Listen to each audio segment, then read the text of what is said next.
Hello friends, मैं आपका दोस्त डॉक्टर सुनील कुमार और आप देख रहे हैं doctor Kumar education clinic. Doctor से सवाल सीरीज़ में आज हम एक सवाल लेंगे जो सोशल मीडिया, ट्विटर और क्लिनिक में बहुत फ्रीक्वेंटली रिपीट होता है और बहुत सारे लोग इसको बार बार पूछते हैं। तो आज हम नेक्स्ट सवाल ले रहे हैं आपका, और मोस्ट प्रॉब्ली ये बहुत सारे लोगों की क्वेरीज़ है और बहुत सारे लोगों को एक सेटिस्फैक्ट्री आंसर मिलेगा। लोगों ने पूछा है कि क्या सेक्स के दौरान दोनों पार्टनर का डिस्चार्ज एक साथ होना चाहिए, मतलब मेल फीमेल यानी दोनों लोग क्या एक साथ डिस्चार्ज हों सेक्स में। तो ये एक बहुत अच्छी कंडीशन है। और क्या एक साथ वो डिस्चार्ज हो सकते हैं, क्या एक साथ डिस्चार्ज होना ही एक कंप्लीट सेक्स है।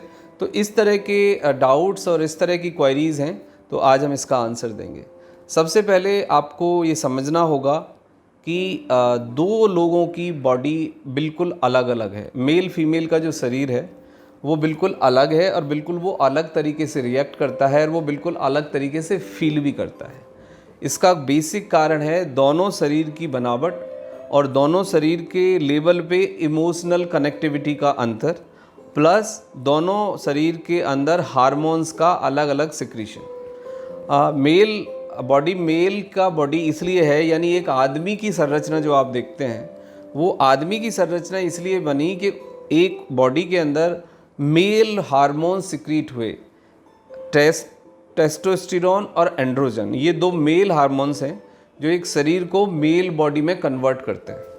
अब दूसरे लेवल पे आता है फीमेल्स का oestrogen and the progesterone. Oestrogen और प्रोजेस्टेरोन की जो अधिकता है वो फीमेल बॉडी में बहुत ज़्यादा होती है। मेल में भी कुछ परसेंटेज ये हो सकता है, लेकिन फीमेल के अंदर ये बहुत ज़्यादा रहता है। इस कारण देखा ये गया है कि दोनों ही अलग तरीके से रिएक्ट करते हैं और दोनों ही अलग तरीके से अपने को सेटिस्फाई करते हैं, लेकिन ये एक बेसिक बुनियादी कारण है। अब हम दूसरी बात पे आते हैं कि क्या दोनों पार्टनर्स का एक साथ डिस्चार्ज होना ज़रूरी है। ऐसा बिल्कुल भी ज़रूरी नहीं है। लगभग 30% फीमेल सेक्स के दौरान डिस्चार्ज ही नहीं होती हैं। केवल 70% फीमेल्स सेक्स के दौरान या सेक्स के बाद डिस्चार्ज होती हैं। तो 30% फीमेल ऐसा हो सकता है कि डिस्चार्ज ही ना हो। अब मैं दूसरी बात पे आता हूँ कि जो 70% फीमेल्स हैं उनका सेक्स के दौरान डिस्चार्ज ना होने के पीछे क्या बुनियादी कारण है।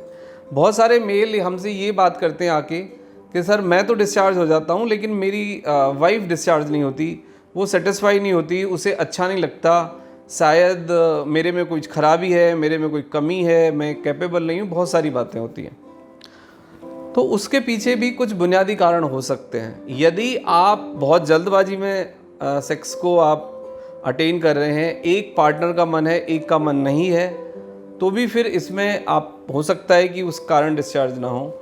या फिर आप बहुत जल्दी, यानी आपने फोर प्ले वाला जो टाइम है उसको कट डाउन कर दिया है, आप बहुत जल्दी एक्टिव सेक्स के लिए, वेजाइनल पेनिट्रेशन के लिए आप स्ट्रोक पे चले गए, तो भी फिर ऐसा हो सकता है कि आप डिस्चार्ज हो जाएं और फीमेल डिस्चार्ज ना हो।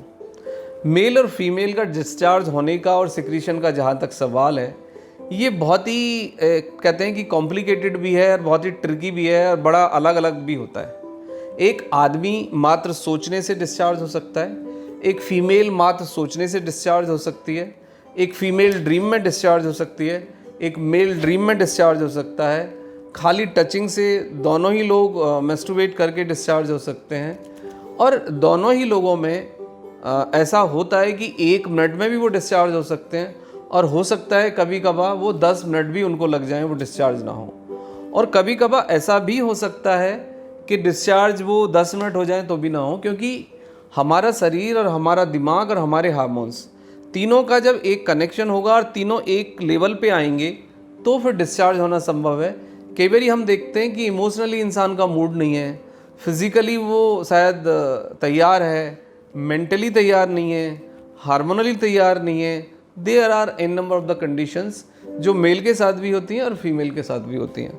बट ऑन एन एवरेज एक आदमी 2 से 3 मिनट में डिस्चार्ज हो जाता है, और जो फीमेल का एवरेज है वो लगभग 7 मिनट है। यानी एक फीमेल्स को मिनिमम 7 to 15 मिनट चाहिए टू डिस्चार्ज, और एक आदमी को 2 से 5 मिनट चाहिए टू डिस्चार्ज। तो दोनों की बॉडी अलग अलग है, दोनों की बॉडी अलग तरह से रिएक्ट करती है।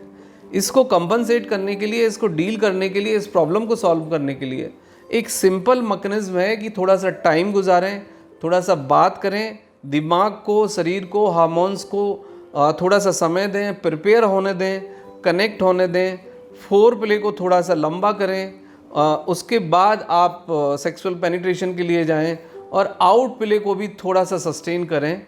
तो इससे जो ये डिस्चार्ज होने का जो मसला है ये सॉल्व हो जाएगा। लेकिन फिर भी ऐसा ज़रूरी नहीं है। इसका सीधा आंसर ये है कि मेल फीमेल का साथ में डिस्चार्ज होना कोई पैरामीटर नहीं है सही सेक्स के लिए। डिस्चार्ज वो पहले भी हो सकते हैं, बाद में भी हो सकती हैं। तो ये कोई ज़रूरी नहीं है कि दो लोग एक साथ ही डिस्चार्ज हों।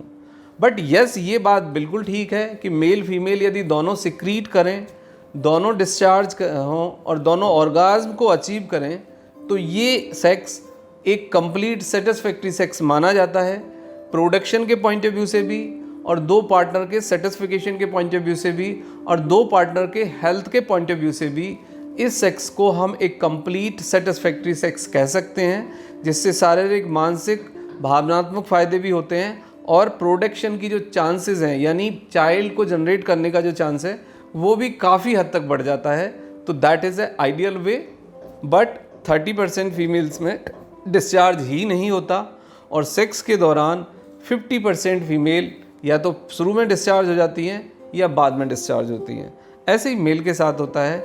लेकिन यदि दोनों लोग सेक्स के दौरान आगे या पीछे डिस्चार्ज हो रहे हैं तो फिर ये बिल्कुल नॉर्मल है, ये एक हेल्दी प्रैक्टिस है। हाँ, इसको बेटर किया जा सकता है, इसको बेटर कनेक्टिविटी डेवलप की जा सकती है, इसको ज़्यादा अच्छा बनाया जा सकता है। उसके लिए जो मैंने आपको वीडियो में पॉइंट्स बताए वो आप फॉलो करिए। Thank you very much. Take care yourself.